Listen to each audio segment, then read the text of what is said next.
For today's video, legit na utangan platform yung pag-uusapan natin ngayon kung saan finally pre-approve na ako sa kanyang cash loan. And yes, no, nagpapautang siya ng up to ng 2,000 up to 25,000.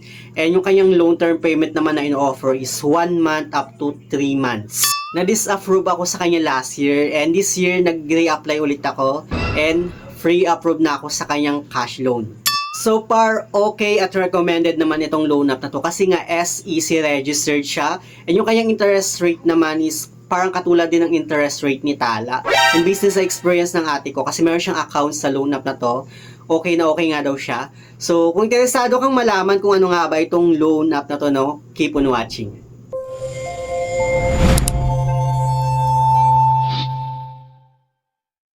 Hello guys, it's Sir Mariano and welcome back to my YouTube channel. At kung hindi ka pa nakakapag-subscribe sa aking channel, please subscribe dahil palagi ako nag-share ng mga experience ko at nag-review ng mga OLA or online learning platform kung legit ba o hindi dito sa ating channel.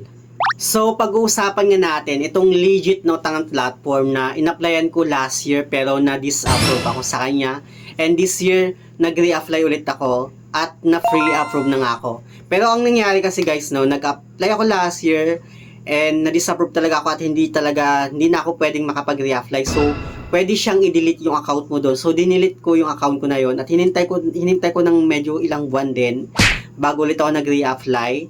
And then, gumawa ulit ako ng panibagong account sa kanya. And nung gumawa nga ako ng bagong account, ginamit ko yung ID na ginamit ko din sa dati kong old account. At so far, gumana naman siya.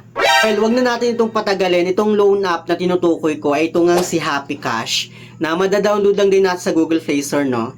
Dito makikita natin, no, ang kanyang pangalan na buong pangalan niya is Happy Cash, Easy and Happy Loan. At ang owner niya is si Yenshan Lending Incorporation. Dito, no, meron siyang 4.7 na stars and 135,000 na reviews. Madami na pala siyang reviews, no? At dito, marami na rin siyang downloads which is umabot na siya ng 1 million downloads. Hindi ko na rin matandaan kung nagawan ko nga ba ng review itong si Happy Cash last year. Kasi upon checking sa mga video ko, wala akong mahanap. Baka nga hindi ko siya nagawan. And nakalimutan ko na rin at hindi ko na rin mahanap kung saan yung screenshot or screen video kung saan nga ako nag-apply sa kanya para may pakita ko sa inyo, no, kung paano ako nag-apply sa kanya. But then, katulad lang din ng ibang mga loan app na kapag once nag-apply tayo sa kanya, kailangan din natin mag-submit ng ating information, di ba? And even yung mga contact information natin, yung mga valid ID na hinihingi nitong loan app na to. Pero dito, no, kay Happy Cash, yung kanyang interest rate per month or sa isang buwan is 15%. Parang katulad lang din siya ni Tala, no? Pero kapag once na 3-month term naman, no, is 31.4% yung kanyang interest rate. 2,000 up to 25,000 yung maximum loan amount na pwede nating mahiram dito kay Happy Cash. And yung offer niya lang sa akin, pre-approve offer niya lang sa akin is 500 pesos. Pero for me, not bad para sa mga first time borrower. Okay na yun kasi at least pre-approve na ako sa kanya. Pero ang kagandahan din naman dito kay Happy Cash is buong-buo mong ma-receive yung loan amount mo sa kanya, walang kaltas. So ayun nga, no, gumawa ulit ako ng panibagong account dito kay Happy Cash kasi dinilit ko yung dati kong account sa kanya last year. And hinintay ko ng ilang buwan para gumawa ulit ako ng bagong account. Baka sakali no na umeffect or gumana yung ganung way, di ba? Pero gumana naman talaga siya sa akin. So nung gumawa ako ng bagong account, na pre-approve na ako, no. Sabi niya pre-approve under fast track manual review. And then hinintay ko lang ng ilang minutes. Dito may offer siya sa akin na 500 pesos. Sobrang baba pero so far okay siya kasi nga pre-approve na ako. At dito tuwang-tuwa na ako kasi na pre-approve na ako sa kanyang offer. Dati kasi nung nag-apply ako sa kanya, automatic reject siya. At hindi ganito yung lumabas, no. Pero ngayon nung nag-re-apply ako, may offer siya sa akin ng 500 pesos. So tuwang-tuwa na talaga ako kasi nga pre-approve na ako at dito nga, no, kampante na ako na baka na-approve na ako sa kanya kasi nga may offer. So nung binarrow na ko siya, dito nag-loan submitted pa siya, loan assessment, and then dito na ako pumalya kasi sabi niya please reapply for a loan after February 10, 2026. So nagulat ako kasi akala ko pre-approve na ako at ma-receive ko na yung loan amount.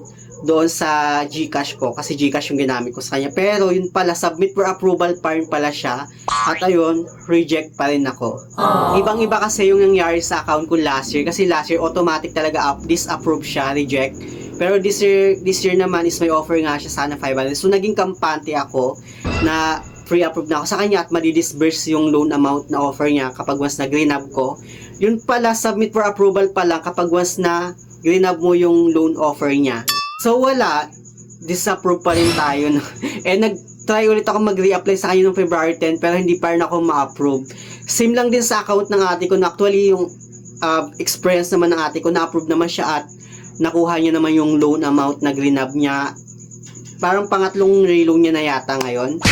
Pero this time, nag-reapply ulit siya kasi may credit limit pa siyang available pero hindi na siya ma-approve. Ewan ko kung bakit. Sabi kasi may mga nakapagsabi na nire-reject daw itong si Happy Cash kahit good payer ka sa kanya. So it means hindi rin pala convenient magpautang itong si Happy Cash, no? Medyo trader din pala siya. Like kahit good payer ka sa kanya, once na ayaw ka na yung pautangin, wala kang magagawa. So, sa mga merong loan dyan dito kay Happy Cash, comment down below and share your experience dyan sa may comment section, no? So, yun lang naman gusto kong i-share about dito sa legit na loan app na super okay siya. Recommended talaga itong si Happy Cash. Kasi based naman sa sinabi na ate ko, okay na okay daw siya kasi sobrang babad ng interest niya, which is 15% okay na yun siya for 1 month. Parang same lang din sila ni Tala, no? So, yun lang naman yung gusto kong i-share. Sana meron kayong natutunan. Anyway, sa mga hindi pa pala nakakapag-subscribe sa aking YouTube channel, please don't forget to like, share, and subscribe. Click the notification bell para lagi kang updated sa aking mga susunod na video. Thank you guys, thank you for watching, and see you on my next video. Bye!